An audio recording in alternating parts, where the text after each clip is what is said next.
Hello and welcome to my channel. In today's video I'm going to be talking about one very basic technique for beginners in drawing, and that is drawing ellipses and the importance of being able to draw ellipses.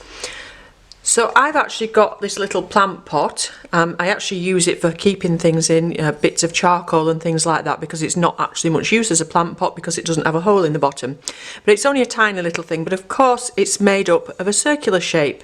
But when you're drawing a circular shape of an object at a distance on the side, you see in this shape here. And the temptation actually when you're drawing, I don't know, a wine glass, a cup, any kind of a cylinder, is to draw the top and the bottom of it as a straight line. But of course it isn't a straight line because it's going away from you. You're seeing that edge there, but it is going around and away from you, if that makes sense to you. So what we need to do is think about drawing ellipses to make it more of a 3D shape.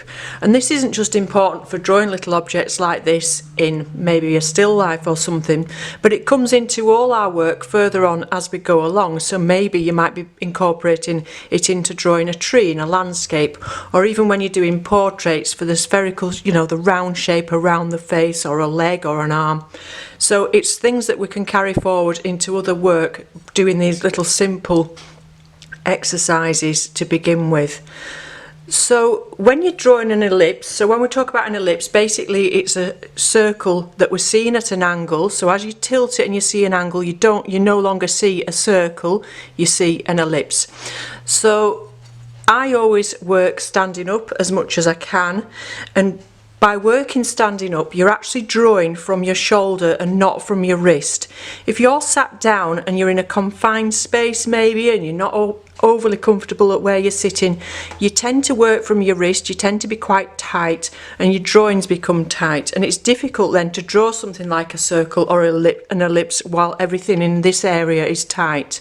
If you stood up and you can draw from your shoulder and move your whole arm, in fact move your body, move your legs, it's better for you, it's better for your drawings. Your drawings are going to be looser and freer, and it's going to be easier to move your pencil around and get that shape.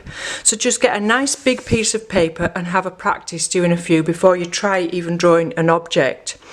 You can just use a cheap paper and any pencil that you've got. If you haven't got any paper, you can use things like the backs of cereal boxes. You could use, you know, the inside, not the backs, the inside, or the backs of old wallpaper that you've not used. Anything like that is good to practice this kind of thing on. But stand up, something like a kitchen table unit's a good height to work at, and practice drawing some ellipses, smaller ones, bigger ones, and just keep going with them. Fill your page and practice getting that arm moving. Have some that are shallower and some that are wider, but just keep practicing getting those nice curving shapes. Okay, so I'm going to turn this over now and show you why we need to practice that, but obviously you want to do that for quite a bit longer than I have and have a bit of a play with it on some rough, inexpensive paper. So this is actually made up of 3 circles here, really. We've got the base, we've got this rim here, and then we've got the top. I'm not going to worry too much about the measurements. Obviously the top's wider than the bottom, and it doesn't have to be this particular plant pot, it could be any plant pot or cylindrical shape. So if you start by drawing an ellipse for the top, and keep going round, and what you can do is any lines that you don't like you can erase later on, and those that you do that have worked you can keep there.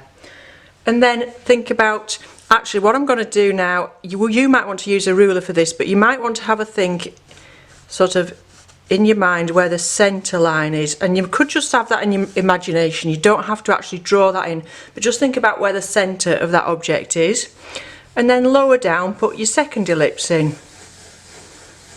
for the base of the pot.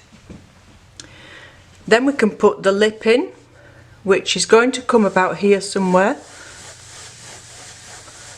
going slightly smaller than the top, and then all we're doing is going to join those together, and you end up with your plant pot. And we can see that these we don't need. Just smudging them, you would be erasing them or making a tidier job than this obviously. And then look at the ones that we do need. So we need this line here, This is the line of the top, and we can see into the inside. And we can see this, but we can't see that there. So just reinforce that, and then you can go on and start shading and things. Maybe the sun's on this side and you've got shadow down this side. And move your shadows around your pot as well. You're going to have more shade underneath the rim. And always put shadows underneath your objects as well. Okay, so a very quick video, but what I wanted to show you was the importance of just getting your arm moving and practicing these shapes, practicing getting some curves. You know, you're going to come on later to maybe doing faces and things, and you're going to be wanting to work around that object. If you're drawing a round shape, it's no good drawing lots of straight lines. Get your arm moving, even with the shadows, and get going around the objects that you're doing, and it's going to give them much more character and make them much more convincing.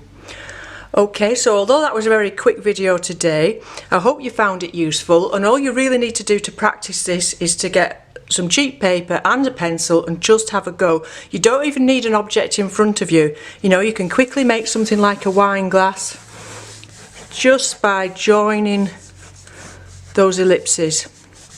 So just have a play with it. Okay, so thank you for watching. I hope you found that useful. If you'd like more little sort of tips like this, little techniques, let me know in the comments below, and I'll be back again with you next week with more tutorials and demonstrations. In the meantime, have fun with your painting and drawing. Thanks for watching, and bye for now.